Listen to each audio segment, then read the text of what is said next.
The tension between Marsau Scott and Martell Holt has always been one of the most explosive dynamics on Love and Marriage Huntsville.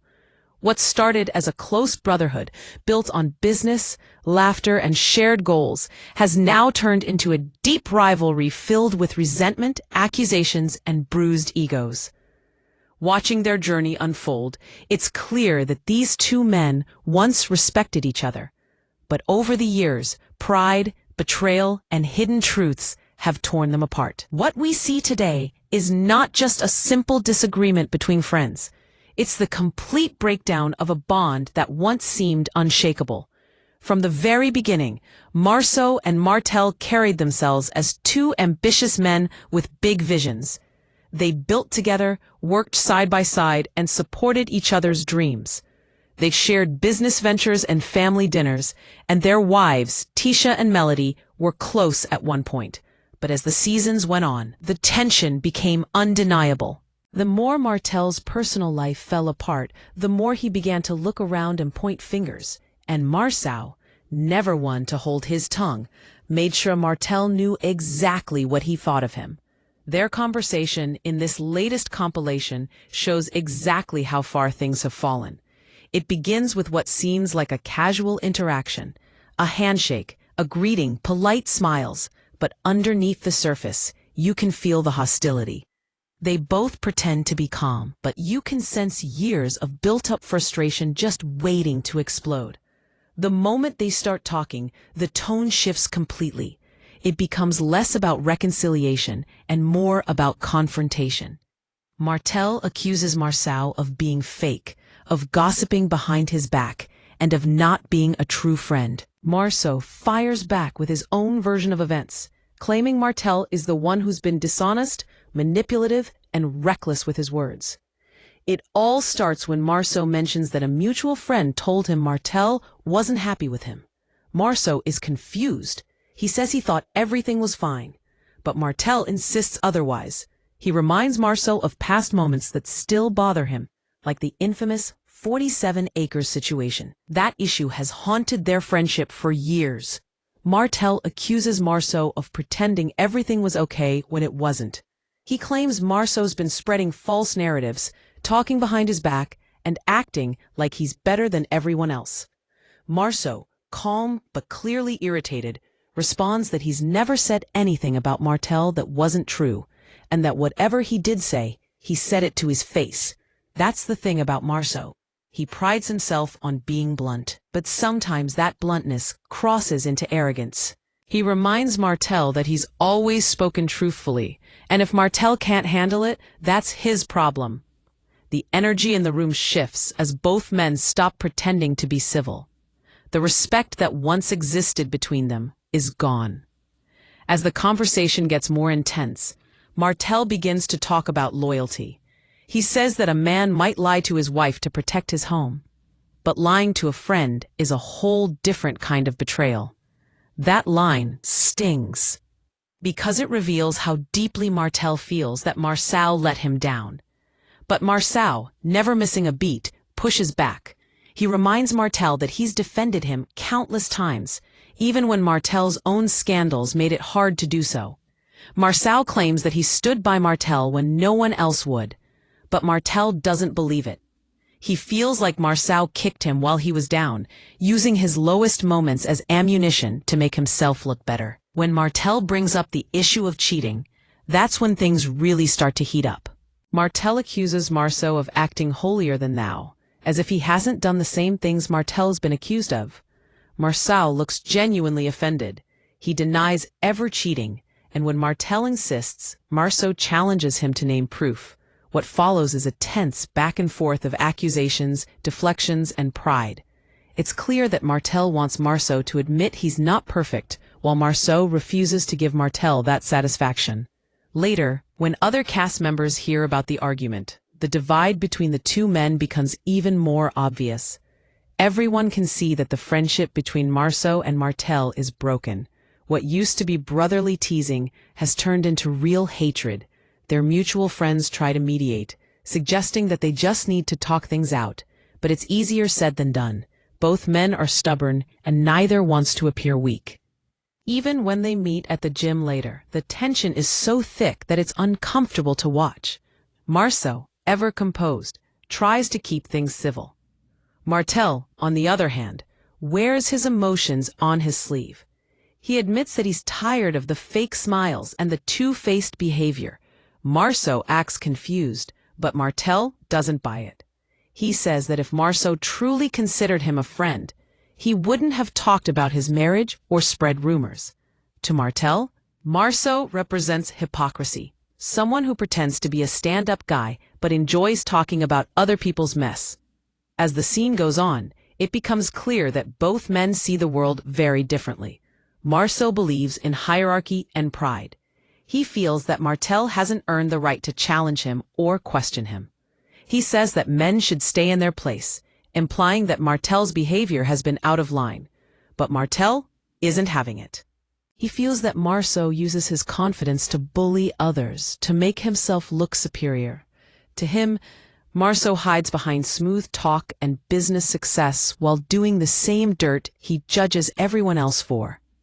When the topic of infidelity comes up again, the atmosphere turns even darker. Martell is tired of being labeled as the only cheater in the group.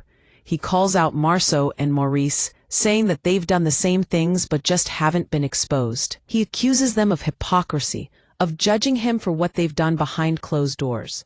Marsau denies it all, saying he's never been unfaithful and that Martell's just projecting his guilt onto others. At this point, it's not even about facts anymore. It's about pride. Both of them are trying to prove that they're the better man. Marsau tries to take the moral high ground, but Martell keeps dragging him back into the mud. He reminds Marsau of all the times he's heard whispers, all the rumors about Marsau's alleged side women. Marsau insists that it's all lies, but Martell refuses to back down. He swears he has proof, that he's seen and heard things Marsau wouldn't want his wife, Tisha, to find out about. Then comes one of the most explosive moments, when Martell threatens to bring out receipts. He actually walks toward his car, saying he'll show text messages and evidence of conversations involving Marsau, Tisha, and others. Everyone else in the room is stunned. You can feel the chaos brewing. It's the type of moment that could destroy marriages, friendships, and reputations all at once. Marsau, instead of panicking, stays calm and even dares him to show it. That confidence makes the situation even more intense. Martell feels like Marsau doesn't take him seriously, and that only fuels his anger. When Tisha gets mentioned, things spiral. Martell says things that are completely out of line, calling her slow, implying that she's unaware of her husband's actions. It's a low blow that crosses every boundary of respect. Marsau immediately loses his composure, telling Martell that he's gone too far. The argument gets personal, ugly, and deeply emotional. What was once a battle between two men has now turned into a full-blown family attack. Tisha, trying to stay calm, ends up emotional. You can see the hurt in her face as Martell insults her intelligence and loyalty.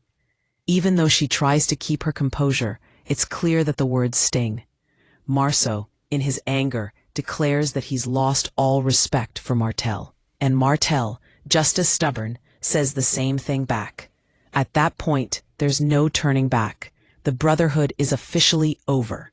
Even when others try to step in, like Maurice and the rest of the cast, it's clear that this feud runs too deep. Both men have hit below the belt too many times. There's too much ego, too much pride, and too much history. What makes this so hard to watch is that you can still see flashes of the old friendship buried underneath the anger. Every now and then, you hear them mention their families, their past memories, their shared history. But those memories aren't enough to rebuild what's been destroyed. Marsau makes it clear that he's not going to apologize for things he doesn't believe are wrong. He says he'll only say sorry when he truly understands the reason behind it. That's classic Marsau, logical, controlled, and proud. Martell, on the other hand, wears his emotions on his face. He wants validation. He wants Marsau to admit he was wrong, to show vulnerability, to acknowledge the pain he's caused. But Marsau refuses. To him, that would be weakness. Later, when the group sits down together, the conversation gets even more uncomfortable. The men are trying to talk, but it's clear that nothing is being resolved. Martell is still defensive, and Marsau is still sarcastic. They go in circles, accusing each other of lies and hypocrisy. Marsau even jokes that Martell always wants a fight, that he thrives off chaos. And honestly, there's truth in that. Martell does seem addicted to drama, to conflict, to proving a point. But Marsau isn't innocent either. He loves to provoke. He hides behind logic and humor, but he knows exactly how to push Martell's buttons. That's why this feud never ends, because both men feed off each other's energy. They know each other too well, and they both refuse to be the one who backs down. When the topic of respect comes up again, it's almost ironic. They both talk about how respect is everything, but neither of them shows it. Marsau says that if someone disrespects him, he'll burn everything down. Martell laughs, saying that Marsau doesn't understand what real respect even looks like. It's painful to watch because these are two men who once called each other brothers, now talking like enemies. At one point, Marsau admits that he believes Martell's downfall has made him bitter. He says that Martell used to be on top, the man everyone admired, the one with the perfect image. But now that he's lost so much, he can't stand to see Marsau doing well. And there's probably truth in that. Martell has been open about feeling misunderstood, isolated, and blamed for everything. Seeing Marsau succeed while his own life crumbled probably stirred something inside him. Jealousy, anger, regret. Meanwhile, Martell says that Marsau's success is built on lies and image. He claims Marsau hides his flaws while pretending to be the perfect husband and businessman. That contrast between image and reality is what keeps this feud alive. It's not just about business or words. It's about identity. Each man represents what the other hates most about himself. The final parts of their discussion almost feel like a fragile truce. They both agree that maybe they should stop talking about each other publicly. They say they'll stop mentioning each other's names in interviews, stop feeding the negativity, and just move forward. But even in that moment of peace, you can sense the hesitation. It's not genuine forgiveness. It's exhaustion. They're tired of fighting, but the wounds are still open. Marsau, with his calm tone, says he wants peace.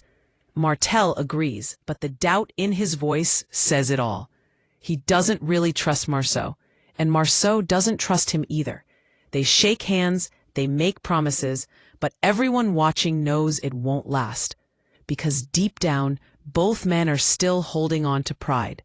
As the dust settles, it's hard not to reflect on how far they've come and how much they've lost. Marsau and Martell once represented unity and brotherhood on the show. They were the faces of strong, black men building legacies in business and family. But over time, that image shattered. Their rivalry has become a lesson in ego. How two powerful men can destroy a bond over pride, competition, and hurt feelings. Even when they smile for the cameras, you can tell that the damage runs deep. Every handshake is forced, every laugh is hollow, and every conversation feels like a ticking bomb. There's a sadness underneath all the shade and drama, because it's clear that both of them miss what they had, but neither will ever admit it. In many ways, this feud between Marsau and Martell is about more than just business or gossip. It's about friendship, loyalty, and the way men deal with pain. Instead of healing, they keep competing. Instead of apologizing, they keep attacking. And as long as pride runs the show, peace will always be temporary. At the end of the day, it's hard not to feel that both men are fighting reflections of themselves.